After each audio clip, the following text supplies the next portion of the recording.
And welcome back to the Gunners Club. And of course, you know with us because you're here with Gunner and with Seuss. It's been a couple of weeks. It has been a while. You've had a hiatus, have It's you? great to see you all again. Well, not really. I've been thinking of new videos to share with you. And one of my favourite musicians of all time, everybody's second to Paul McCartney, is Neil Finn. I love Crowded House and I love the early stuff that he did with that New Zealand band, Split Enz. Now, if you look at this record cover, and you squint sideways, you can almost see where the words ENZ, the NZ for New Zealand, are written. And this really was the album around 1980 when Neil Finn, I think, really took off. You could see his brother was his brother's band, was credited for vocals. He was credited for guitar and vocals and wrote some great stuff like I Got You. So jerky sort of post-punk reactive new wave music. Good fun, infectious fun. I'm sorry, what was it again? Yeah, it's quite a mouthful. So I know you're good at mouthfuls. I'll leave that to you. Dear. But Neil Finn has really progressed, I think, since then. The days of Split Enz, right? A parochial New Zealand band that sold over 500,000 copies, which for a New Zealand band is out of control, to Crowded House, which has now sold well over 20 million albums. We're talking the big time. And you know, recently, you might remember the tour where Fleetwood Mac came and they used Neil Finn as their vocalist. Yes. Yeah. Yes. Quite something. Some people say that Neil Finn is actually the favourite songwriter of Paul McCartney. So hallowed breath indeed. Yeah. It's hard to know where to start with a review for the new album for Crowded House, Gravity Stairs, which just came out yesterday. Now, to help you out, I've listened to it about 5 times. I've really enjoyed it. But I've got to say, it's not the perfect album. You might remember the early days of Crowded House, and I think of their first 3 albums at the late 80s and going through to the early 90s, where they had this infectious, youthful quirkiness and enthusiasm. So not the stop-start sort of mania of Split Enz, but more a melodic-based, youthful enthusiasm. Well, I think that's gone. And I think what they're really going for now is bass-driven groove and melody and melancholy above everything else. And for that reason, I think the album title, Gravity Stairs, is really, I think, appropriate because some of the songs start off quite ponderous. I think the first album and certainly the closer are very, very ponderous indeed. And that sort of goes against what early Crowded House was. I mean, remember songs like Mean to Me? That was the first song of the first album of Crowded House. And you thought, this is just pure ear candy. I love that sort of stuff. And the first title track for the next 2 albums as well, I think they're also that sort of really relaxed sort of ear candy too. It wasn't until I think they got really serious with the album Together Alone. And here's where we come back to Paul McCartney, because that album in fact was produced by Youth, who is the second member of Paul McCartney's other rock group, Electric Fireman. So together with Youth, he's done 3 albums. You might not know that Youth is the other chap on those 3 McCartney albums, but they're good fun to listen to. Listen to the new album 5 times, and at the moment, as we talk, the boys are in America, and they're doing Jimmy Kimmel, and they're doing one American late-night talk show after another, after another. But I'm struggling, Suze, I'm struggling to find the single on this album. Now, Woodface 1991 had 5 singles. Every one of them was pure ear candy. I can't find the song on this new album that's ear candy to me. I'm just watching you. Yeah. It's like you're just buzzing, aren't you? I love it. If Neil Finn does something, it's great. So I've seen Neil Finn, I think, 3 times live, and I've seen his brother Tim a few times live as well. Another story is that time I was at a Tim Finn concert and tried to pick up his girlfriend.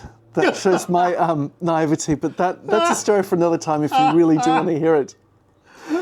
Now, to me, I don't know, after Together Alone, what really constitutes a Crowded House album, because you could say, oh, a Crowded House means it's got these members. No, a Crowded House album means only that it's got Neil Finn in it.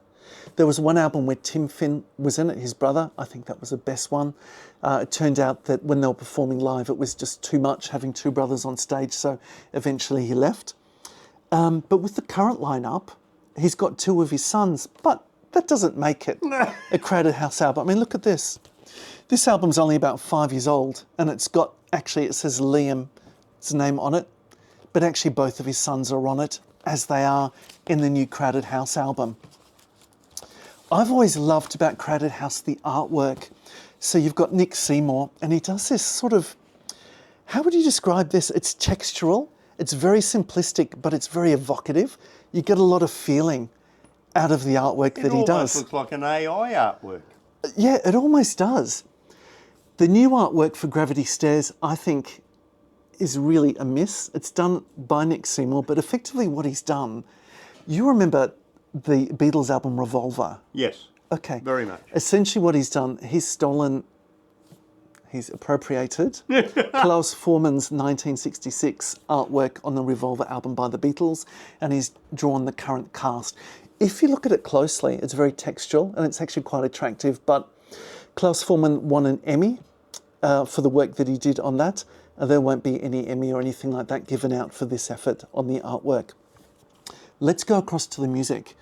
I think the music from Crowded House really changed on their fourth album. The first song was Curry Curry, which was that beach in New Zealand. Very spiritual album. I really get the feeling from it. The fact it was produced from youth, I think, works against it because it feels more abrasive, it feels more abrupt, but it's a more spiritual sort of album. And I think when they disbanded after the tragic loss of Paul Hester, look, I'm from that side of the city of Melbourne, so I feel it keenly. And then Neil Finn branched out with albums like Together Alone. I think that's a sort of music that we're getting now with Gravity Stairs. So the youthful enthusiasm's gone, and instead we're embracing the melancholy and the anguish of age, and that's really the gravity that weighs it down. So it starts off with the track Magic Piano. It's very ponderous. Okay, it's the sort of thing that you would find on that first solo effort, Try Whistling This, and it sort of ends with a closer, which is very similar to that as well. In between, there's some infectious, candy-like music. It's gone is that youthful enthusiasm, like I've said, but I think actually the work of the bassist Neil Seymour is what's kept it anchored on the ground. So the songs propel forward because the great drumming and I think the great bass work. And lifting just above it is the high-pitched voice of Neil Finn, and he can still hit the high ends.